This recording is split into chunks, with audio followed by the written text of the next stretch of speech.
this video, I will be sharing my tips on how to transition back to homeschooling after a Christmas break. Going back to school after a break can be hard, so what can we do to make that transition smoother? Today I will be sharing some tips that may help you as you transition back into homeschooling after a break. So I did take a break for Christmas. I took the whole month of December.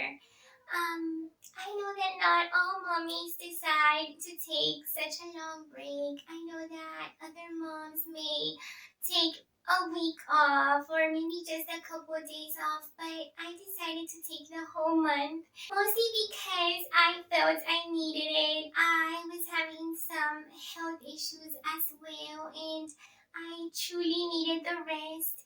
I wouldn't say my little princess needed a break. I think she would have been okay to continue homeschooling.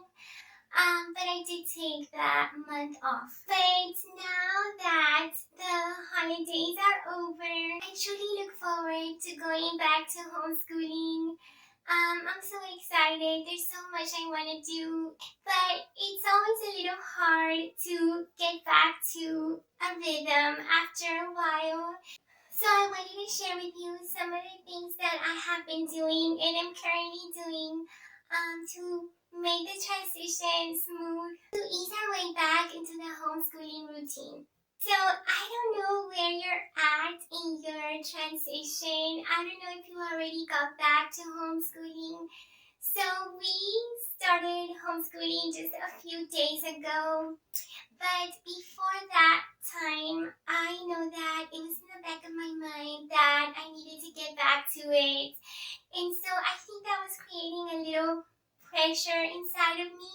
So my first tip that I wanted to share with you that I have been doing, and it has helped me so much, it was the first thing I did, is just look at the books and start just planning a little bit.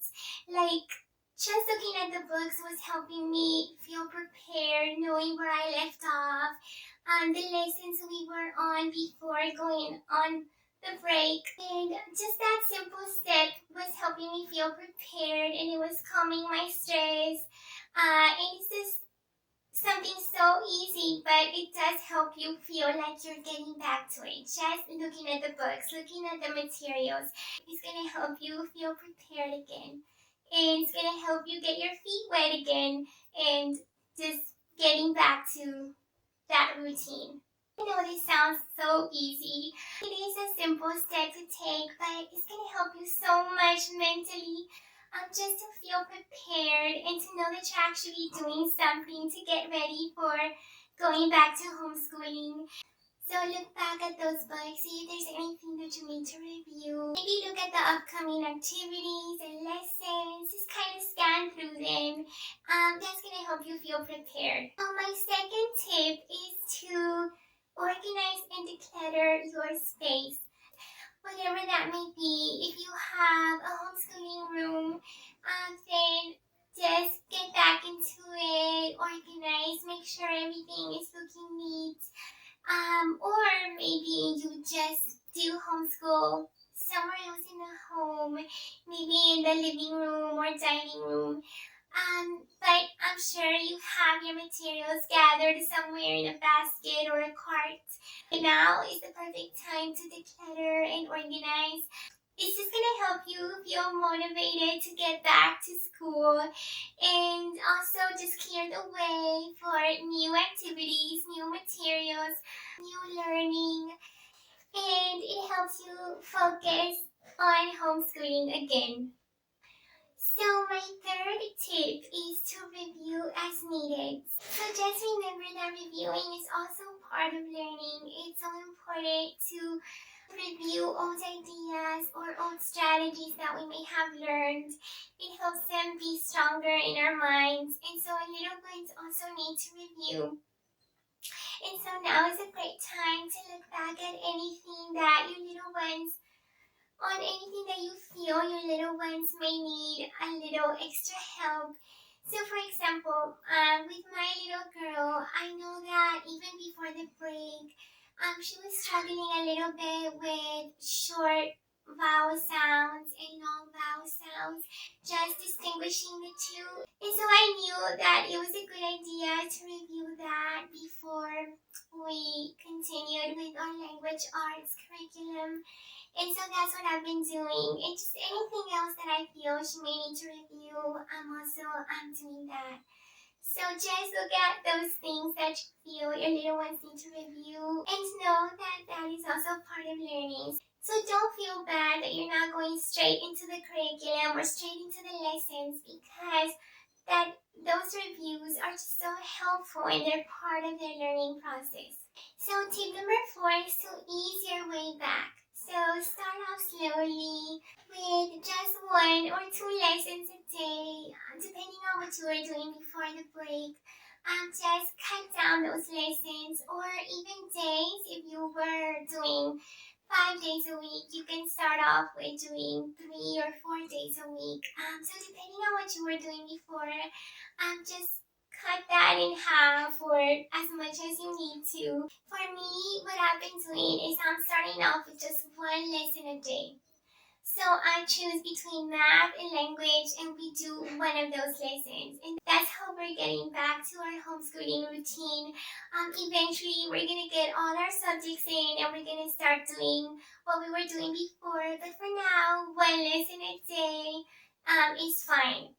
So remember that that is the beauty of homeschooling, that there's so much freedom and you're the one that is in charge of your homeschooling, and so there is no one else that you need to respond to. You should feel no pressure. You know what is best for you and your little one. So don't be too hard on yourselves if you don't finish, if you don't get all the lessons in. Just start off easy and slowly. And just recognize that you are in a transitioning stage. So make sure that your expectations are aligned with a transitioning stage, that you shouldn't expect to be doing everything that you were doing before, but that it's okay if you're doing a portion of that. That's great, because you're eventually going to get back to the rhythm and to the routine that you had before, but you're going to do it gradually. And so it's okay. Don't be too hard on yourselves and just go into it slowly. Tip number 5 is to start planning, but keep it simple. So planning for me has helped me because, like I said before, just looking at the materials, looking at the books, helps me feel prepared. And planning as well helps me calm that stress that I feel about getting back into homeschooling and all that I want to do and I want to accomplish this year. So if I start planning just a little bit, it helps me calm that stress that I have. We want to look at what you were doing last year and see if you can do any adjustments. Are there any life skills or habits or handicrafts that you want to introduce this year? You may also write those down. This just helps to direct our attention back to homeschooling, and like I said before, it just helps us feel prepared and that we're actually doing something. Even if it's not a lot, just doing a little bit helps us. And so I do have a bonus tip. So the last thing I wanted to say to you is to get excited. So don't stress about it, but look forward to it. I think that going in with a positive attitude is going to make everything so much more enjoyable. You may want to think back on why you're doing this in the first place, why you're homeschooling, all the benefits that you know in your heart are true. And get excited about all the new projects and the new things that you will be learning with your little ones. It may also help to look at it from their perspective. For them, everything is new, everything is so lovely, learning is fun. So look at it that way and just have that mindset of, this is beautiful. It's a beautiful experience. And that is also going to help you transition back into homeschooling. So I hope that these tips were helpful. I know that I'm so excited to get back. I think that's one of the benefits of taking a long break, that when you come back strong. You actually had time to miss it, and you are just so excited to come back, and that's how I feel. I am ready to get back into the books, to get back into the read aloud and the curriculum, the materials. I'm so excited, and I hope you are as well. And I do hope you have a smooth transition. I know it can be hard, but don't be hard on yourself. So take it little by little and you'll be fine. You're gonna do great. And so that's it for today's video. Thank you so much for watching and for listening. I hope these tips are helpful. If you did like this video, please hit the like button. It helps me so much when you like and or comment. And if you haven't already done so, please consider subscribing. I would love to have you here. And that is it for today. But thank you so much for watching. I hope you have a wonderful day. And I will be seeing you next time.